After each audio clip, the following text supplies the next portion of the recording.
Olá! Hoje a gente vai mergulhar fundo num personagem que, nossa, virou quase um sinônimo de uma era inteira do cinema de super-herói, o Homem de Ferro. É incrível pensar como ele saiu dos quadrinhos para virar esse fenômeno global, né? Especialmente depois da estreia no cinema. Ele foi tipo a pedra fundamental do universo cinematográfico Marvel, o MCU. Sem dúvida. E é exatamente aí que a nossa análise hoje vai focar, sabe? Nessa transição. A gente vai comparar o Homem de Ferro como ele era nos quadrinhos, desde 63, com essa versão do cinema, que, bom, conquistou todo mundo. Especialmente a versão moldada pelo Robert Downey Jr., claro. Nossas fontes ajudam a gente a entender bem essa transformação. Isso. E o objetivo aqui é tentar destrinchar as diferenças principais, as adaptações que fizeram e até como, curiosamente, essas duas versões, a original e a do cinema, acabaram se influenciando. A gente parte de um herói complexo, às vezes até meio ambíguo nos quadrinhos, né? Para chegar nesse ícone cultural gigantesco. Vamos olhar as mudanças na história, no visual, até na psicologia dele. Para fazer isso, a gente vai passar por alguns pontos cruciais. Primeiro, a questão da identidade secreta, que foi para um lado totalmente oposto nos filmes. Depois, a modernização da história de origem dele. As simplificações bem notáveis nas relações, família, amor. Ah, sim, essa parte é bem diferente. Totalmente. E claro, o impacto absurdo do Robert Downey Jr. na coisa toda. A evolução do design das armaduras também e como reimaginaram os vilões para a telona. Perfeito. Então vamos começar por uma das viradas mais chocantes, talvez, logo no primeiro filme, a identidade secreta. Porque nos quadrinhos, por décadas, o Tony Stark manteve o segredo. Ele era oficialmente só o guarda-costas do bilionário Tony Stark. Era parte do disfarce, né? Exato, era aquele elemento clássico do super-herói, a vida dupla. Só que o filme de 2008, bom, ele chuta o balde. Naquela coletiva de imprensa, no finalzinho, o Stark olha para as câmeras e solta: "Eu sou o Homem de Ferro". Pronto. Uma ruptura total com a tradição. E essa decisão, por que será que eles fizeram isso? Foi só para modernizar? Ou tipo, essa coisa do segredo já não colava mais para o público de 2008? Ou foi para definir já de cara o tom mais realista, talvez, do MCU? Olha, acho que foi uma mistura de coisas, sabe? Tinha sim um desejo de adaptar para uma sensibilidade mais atual, onde o segredo talvez parecesse menos crível, ou até menos interessante. Mas acho que o principal foi estabelecer o Stark do cinema como esse anti-herói carismático e transparente desde o início. E o impacto disso foi gigantesco. Aquela frase virou um meme instantâneo, né? Virou. E dizem que foi improviso do Downey Jr., o que só aumenta a lenda. Ela meio que selou a fusão do ator com o personagem, sabe? Ecoando a própria história de redenção do Downey Jr. na vida real. E mais, serviu de gancho perfeito para a cena pós-créditos com o Nick Fury. Ali nasceu a ideia dos Vingadores, praticamente. Aquela revelação virou a base para tudo que veio depois. Falando em base, a própria origem do Homem de Ferro também foi repaginada. Originalmente, lá em 1963, nos quadrinhos, o Tony Stark é capturado e constrói a primeira armadura durante a Guerra do Vietnã. Isso, um contexto super ligado à Guerra Fria, que, bom, em 2008 já parecia meio distante historicamente para muita gente, né? A escolha do filme foi jogar essa origem para o Afeganistão, num cenário pós-11 de setembro. Essa mudança, aliás, foi um pouco inspirada num arco de quadrinhos chamado Extremis. Ah, o Extremis, sei qual é, onde ele meio que se funde com a tecnologia. Esse mesmo. Embora no filme eles tenham focado mais na parte da captura por terroristas, depois que ele é ferido por uma arma da própria empresa dele... O que trouxe uma relevância geopolítica imediata, né? Afeganistão, terrorismo, eram temas muito presentes na época, especialmente para o público ocidental. Isso mudou a forma como a gente via o Stark. Ele deixou de ser só um industrial num conflito distante para virar uma vítima direta do terrorismo moderno causado pelas próprias criações dele. Uma ironia pesada. Exatamente. E do ponto de vista psicológico, a essência da coisa continua lá. O trauma, o confronto com a morte, a epifania que faz ele mudar de vida, abandonar as armas. Só que o novo contexto intensificou o peso emocional e ético da coisa. O foco virou muito a responsabilidade pessoal do inventor pelas consequências do que ele cria. E visualmente aquela primeira armadura, a Mark I, feita na caverna, mesmo sendo toda tosca, já tinha ali um quê do design que viria depois, né? E os designs seguintes no cinema, com o clássico vermelho e dourado, buscaram um equilíbrio bem interessante, não foi? Sim. E aí tem uma influência muito forte de um artista chamado Adi Granov. Ele já vinha modernizando o visual do Homem de Ferro nos quadrinhos e foi consultor no filme.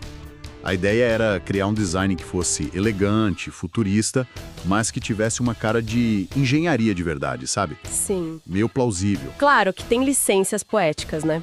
O reator Arc no peito, por exemplo, como ele funciona exatamente, é coisa do filme para justificar a sobrevivência do Stark e alimentar a armadura. E uns detalhezinhos tipo táticas militares meio erradas no meio do tiroteio foram colocados mais pelo ritmo da cena, pelo drama. Mas o resultado foi uma origem atualizada e, nossa, visualmente muito marcante. Agora, vamos entrar numa área onde a adaptação foi bem radical. A família e os relacionamentos do Tony Stark.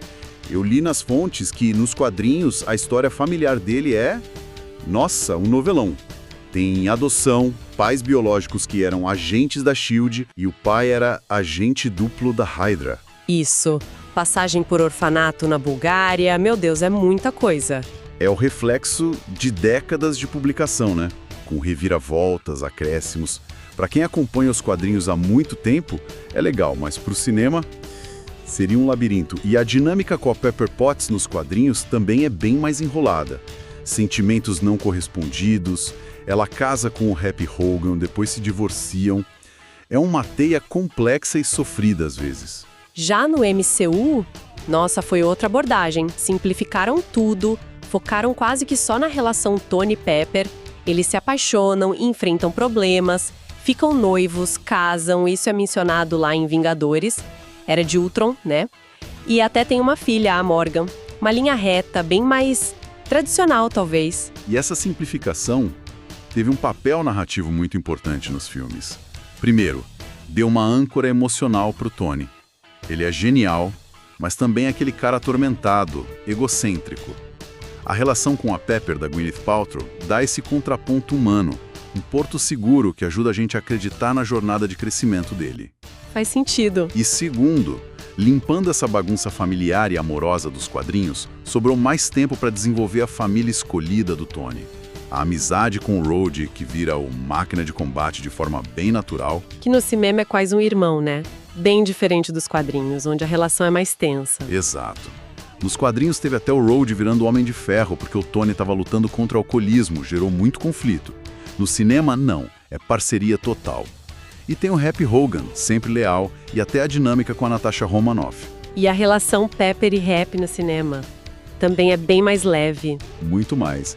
Nos quadrinhos, o casamento deles teve problemas, divórcio, reconciliação depois da morte do Happy na Guerra Civil.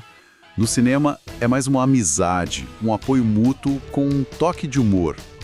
Consolida aquele núcleo afetivo, Tony, Pepper, Happy, como algo estável para o Stark.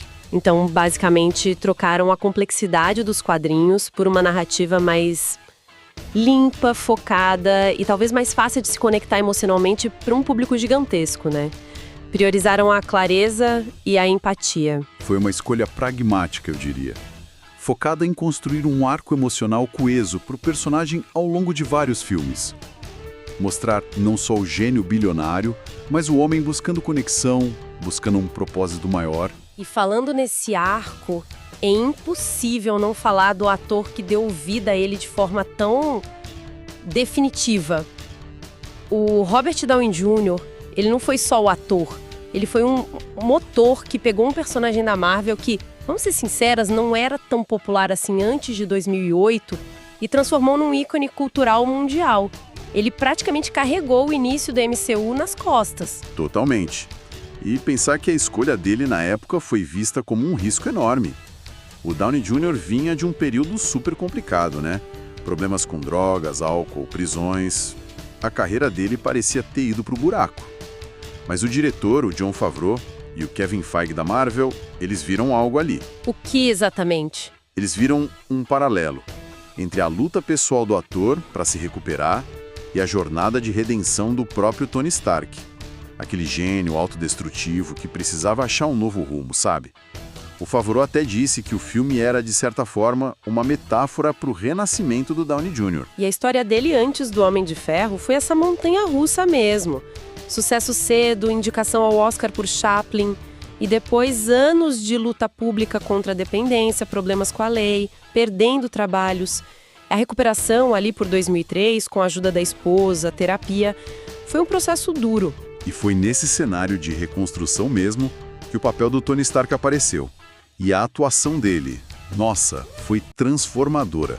Ele trouxe aquela mistura única de inteligência, sarcasmo, carisma, mas também uma vulnerabilidade, uma profundidade emocional que definiram o personagem por 10 anos, 10 filmes.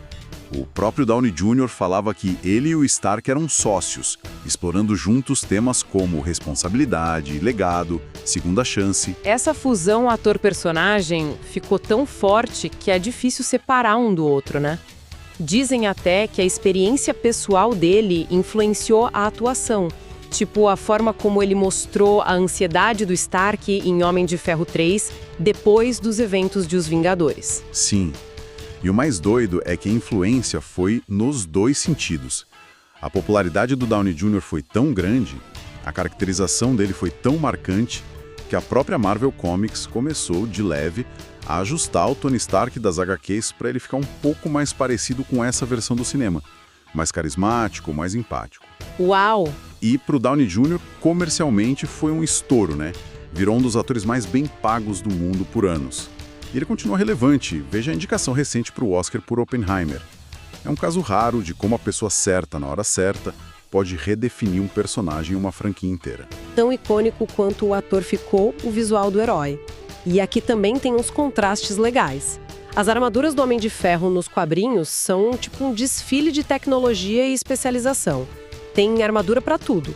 Espaço, furtividade, mergulho, combate pesado. É um reflexo da mente inventiva e talvez meio obcecada do Stark. Até as cores mudaram com o tempo, do cinza para o vermelho e dourado, clássico. E as fontes de energia dessas armaduras nos quadrinhos variaram muito também ao longo das décadas. Baterias, solar, até nuclear em algumas versões. Já o cinema foi por um caminho mais focado na consistência visual. O vermelho e dourado virou a assinatura quase que absoluta da linha principal das armaduras do Homem de Ferro. Claro que a gente viu variações importantes, tipo a armadura Rescue da Pepper, azul e dourada, ou as do Máquina de Combate com cinza, prata, até aquela Patriota de ferro, né? Vermelho, azul e prata. Mas a identidade visual principal do Homem de Ferro ficou bem estável. O design da Mark III, a primeira vermelha e dourada do filme, como a gente falou, bebeu muito do Adi Granov. Sim, a ideia parecia ser criar uma silhueta que todo mundo reconhecesse de cara. E manter isso enquanto a tecnologia evoluía por dentro. O processo de design para os filmes foi super detalhado, com esboço, 3D, protótipo físico, buscando aquele equilíbrio entre fantasia e uma certa plausibilidade mecânica. E essa evolução tecnológica das armaduras nos filmes acompanha direitinho o arco do Tony. A gente vê isso muito claro. Começa com a Mark I, aquela coisa quase medieval da caverna, vai para modelos mais polidos como a Mark II e III e avança até a nanotecnologia da Mark X e V em Ultimato. E ainda tem os módulos tipo a Hulkbuster ou o controle remoto da Mark 42 com chip no braço. Até o design do HUD, aquela interface que o Stark vê dentro do capacete, foi pensado para ter um ar científico, inspirado nos gráficos médicos chamados conectogramas. E como a gente já disse, o reator Arc no peito virou a fonte de energia onipresente e super marcante nos filmes. No fim das contas, o cinema priorizou uma identidade visual forte e uma progressão tecnológica clara, que servisse à história, diferente daquela variedade enorme e muitas vezes específica para cada situação dos quadrinhos. Para fechar nossa comparação, falta olhar os vilões. Parece que eles também passaram por uma adaptação bem forte para caber na estrutura mais curta dos filmes e nesse foco na psicologia do Stark. Com certeza. A regra geral foi simplificar as histórias, que nos quadrinhos às vezes são bem complexas, e deixar os vilões mais pé no chão ou ligados diretamente aos conflitos internos do Tony. Um bom exemplo é o Obadiah Stane, no primeiro Homem de Ferro. No filme, ele é o parceiro de negócios do pai do Tony, meio que um mentor que assume a empresa. E ele vira um monge de ferro por inveja, por ganância, e o confronto é direto, fatal. Bem diferente dos quadrinhos, né? Onde o Stanley era mais um concorrente externo e a história dele como monge de ferro é outra. Outro caso, talvez o mais polêmico de todos, é o Mandarim em Homem de Ferro 3. Nos quadrinhos, ele é um arqui-inimigo clássico do Stark. Um líder poderoso com 10 anéis mágicos de origem alienígena, uma figura bem imponente com elementos místicos e tecnológicos. E no filme? Bom, no filme eles desconstruíram tudo isso. Exato. Revelam que o Mandarim que está aterrorizando todo mundo é uma farsa. É um ator, o Trevor Slattery, contratado pelo verdadeiro vilão, que é o cientista Aldrich Killian. Essa parte deu o que falar entre os fãs na época. Muita gente amou a ousadia, muita gente odiou o desrespeito com o personagem original. Dividiu opiniões mesmo. Mas, pensando na história do filme, essa escolha serviu para algumas coisas. Primeiro, permitiu que a luta do Stark fosse menos contra um supervilão tradicional e mais contra o terrorismo como arma psicológica e contra as próprias neuroses dele, ansiedade pós-Nova York.